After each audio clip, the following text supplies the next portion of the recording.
Artificial luxury is too frivolous and can be seen from a mile away. True luxury is to be felt, is to be touched, is to be admired, is always limited in supply, always comes with a legacy, and the legacy is of performance. So there are people who manufacture a product as simple as an umbrella, and yet there is luxury. So there is an $800 umbrella and there is a $15 umbrella, right? How do you create luxury in a product which is so mass and so mundane, Right. and yet people are able to do it successfully? So there is a science to it, there is a truth to it. I always keep telling everybody, consumer is the king.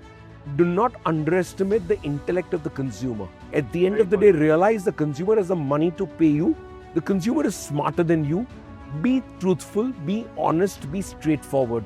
And when you deal with your brand with that brutal honesty, is where consumers become your lifelong fans. When we are delivering aspirational luxury products, how can you educate your consumer and say, look, this paint is great. It's 10 bucks a square feet or 11 bucks a square feet, and there's the highest in the market, and people are killing each other to be in that zone. How can you create a product which is 5 times the cost?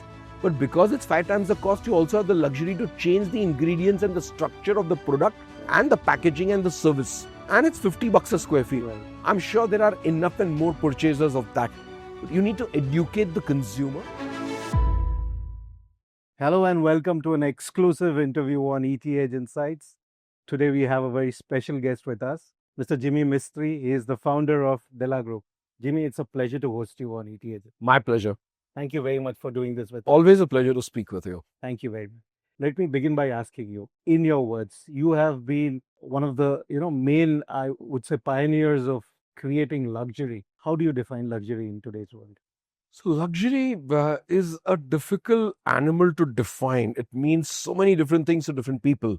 For me, when I started my career, my first Maruti 800 that I'd bought a second-hand car from Godrej was a super luxury because I'd kind of upgraded myself from my Bajaj Chetak scooter to the 800. Right. Then the Esteem came, that was luxury. Wow, 1.3 liter engine and blah, blah. Right. That was a cutting edge car. Luxury means different things to different people at different points in time in life. Right. That's the complete statement. Right. However, in each category and segment, you still need to define and carve a niche for yourself. So let's again go back to the examples I gave. Maruti 800, how could you come up with a superior most model or accessories so that it becomes luxury within that segment? Right. In an Esteem, how do you do? In a Mercedes, how do you do? How do you put an AMG kit on it? So everywhere luxury needs to be carved. It needs to be created, be it real estate, be it hospitality, be it media.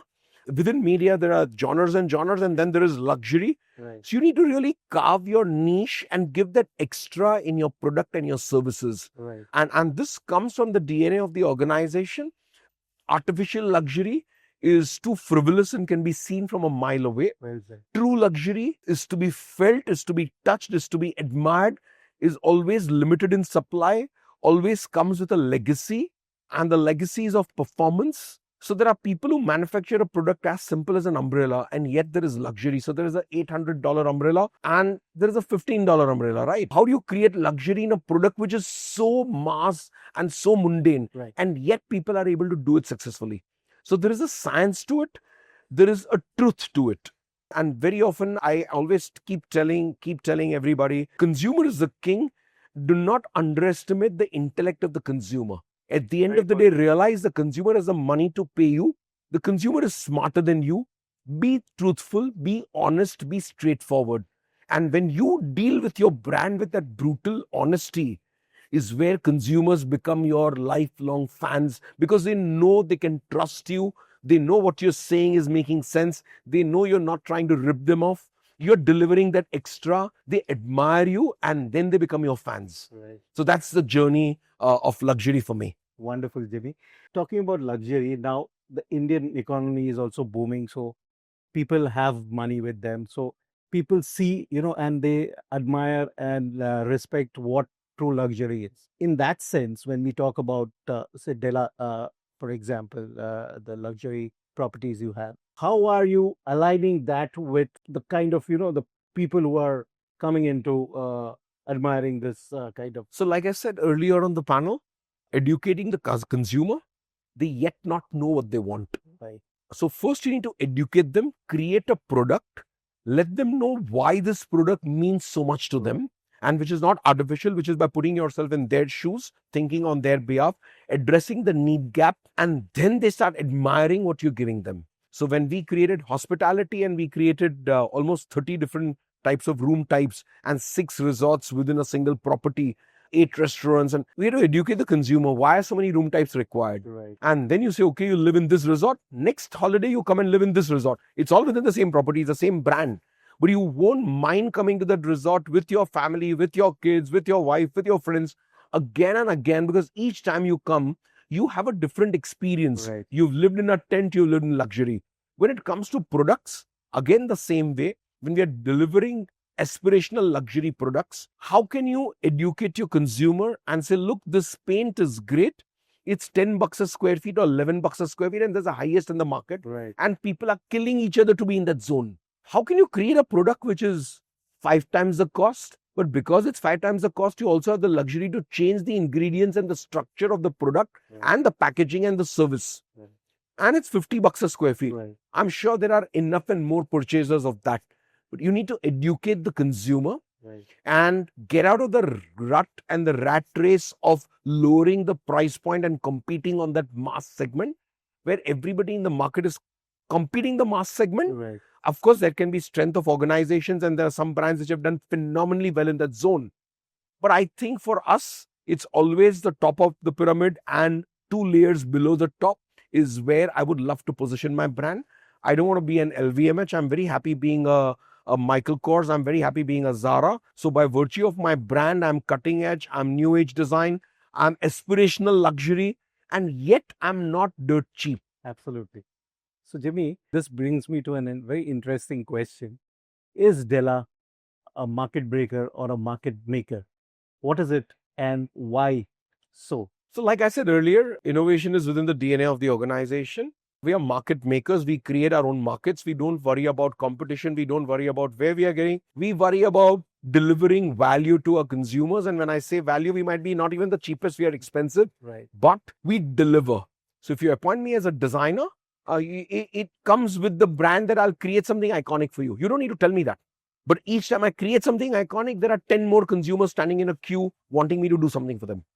When you come to Della Resorts, you expect something which is experiential, out of this world, and you say, wow, I'm in Europe. And yet you're not paying the prices which you would pay for a boutique property, or paying prices which you would pay to a normal 5-star, right? So, sasta, sundar, tikau, but mixed with experiences. So the Indian values, Indian consumer, I keep saying, ours is a very poor country filled with rich people. I'll repeat it again. Ours is a very poor country filled with rich people. Money is not the criteria. There are enough and more spenders in our country. It is that 1 rupee where they feel you shortchange them. They will never come back to your brand. It is not the hundreds or thousands you make them spend.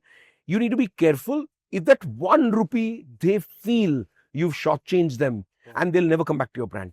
So for me, I always want to make them feel whatever they've spent with me, they've got a cheap bargain, because anywhere else they would have spent much more. When the consumer realizes this, they value and respect your brand, they start loving your brand, and then the relationship is fantastic, where they have an unflinching commitment towards your brand. Right. So it's kind of a niche marketing by virtue of your product and service. Right. You create that. You don't need to go out and amplify it. People know it, people love it, people respect it, and they keep coming back to you. Right. Jimmy, you've always talked about innovation, innovating. As a leader, how do you instill this culture of innovation within your employees? So as a leader, our job is to instill within the DNA of the organization. I'm saying it for the 3rd time because I firmly believe in it. Being the leader, it's a contact sport. You need to be displaying leadership. People don't listen to you. People look at you. People look at the leader struggling to deliver that extra to the consumer.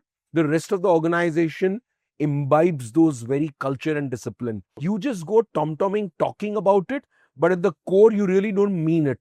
And you're only running behind profitability, which should be secondary purpose of a business and not the primary purpose ever. Then your whole organization follows your footsteps, and they realize, because they listen to the consumer, right? Behind your back, the consumers are talking to your people. There's internal communication happening, external communication happening. When people go and talk to your employees and say, wow, this man really means it, and what a product he's delivered, they are actually getting a first-hand information from the consumer's mouth. What you're delivering is working. People are appreciating. They want those appreciations to come to them as well. They're going to continue to do it. But like I said, it has to be truth, honesty, brutal honesty, and then it works because you deliver that extra service. A taxi driver who turns around and talks to you, smiles, it's reasonably clean, you take notice. And if he's well dressed and well spoken and groomed, it's impossible you'll sit in the car and not take notice. This is the most common example.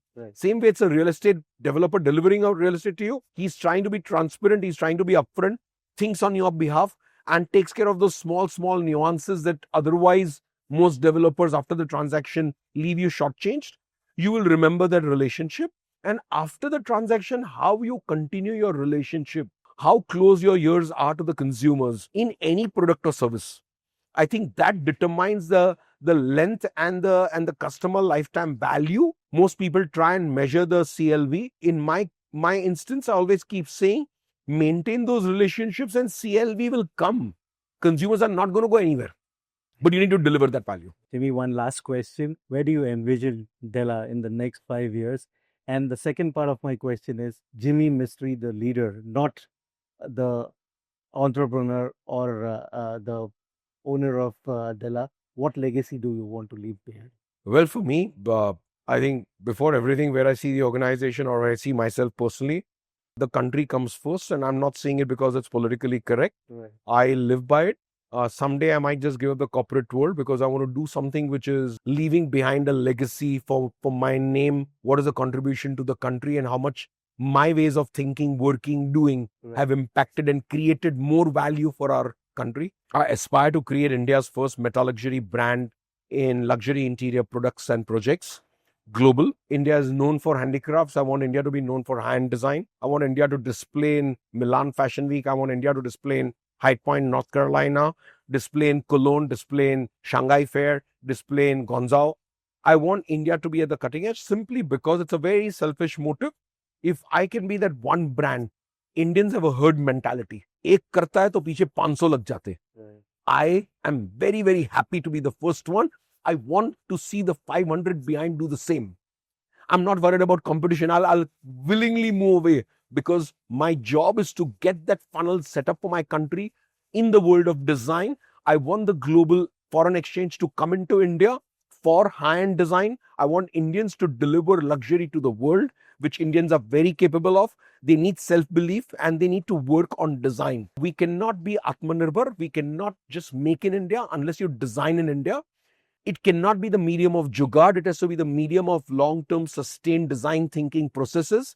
It can be rapid prototyping, but it cannot be jugaad. So there's a lot of realignment that we need to do, and good design happens with a lot of inspiration coming in from global designers. For that, you need to interface. Like I said, leadership is a contact sport. You need to interface with global designers. Right. You can't shy away from global designers and say, नहीं, हम तो Indians के साथ ही काम करेंगे. आप Indians के साथ काम करेंगे, there will be a frog in a well. You need to allow yourself to be exposed to the ways and methods and working and thinking and inspiration of global legendary designers. Right.